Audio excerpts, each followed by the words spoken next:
Кудайдын чакырыгы 4-август.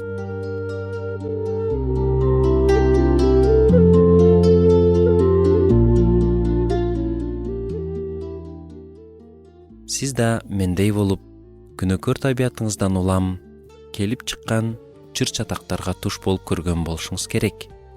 Адамдар арасында ой келишпестиктер болот, нааразычылыктар болот. Мындай учурларда ал адам менен эми такыр эле сүйлөшпөй, байланышпай эле коеюнчу деген ой келет. Бул ишенүүчүлөр арасында болушу да толук мүмкүн. Бирок биз элчилердин иштери китебинен алгачкы ишенүүчүлөр да толук биримдикте жана чыр чатаксыз болгон эмес экенин көрөбүз. Тескерисинче, ал жерде да мамилелерде көйгөйлөр болгон. Андан бетер акыркы убакта биз көрүп байкаган нерсе адамдар арасында барган сайын көрө албастык жана нааразычылык күчөп барат. Бирок Кудайдын руху жүрөгүндө жашагандыктан кандай гана болбосун болушунча тез арада түйүнчөктөрдү чечип, тынчтыкка келүү мүмкүнчүлүгү бар. Кудайдын руху мындай учурларда да бизге жардамчы.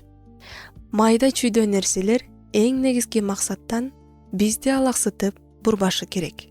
Бир дагы чыр чатак көңүл сыртында калбашы керек. Бир дагы келишпестик кол шилтелип, жашырылып калбашы керек. Анткени бирде болбосо, бирде сөзсүз чыга келет. Адамдар арасында мамиледе болгон көйгөйлөр сөзсүз рухтун жардамы менен чечилип, тынчтыкка алып келиши өтө маанилүү. Ар кандай ой келишпестиктерди, түшүнбөстүктөрдү туура чечүү аркылуу биз тажрыйбага ээ болобуз. Ошондой кырдаалдарга туш болгон башкаларга жардам бере алабыз.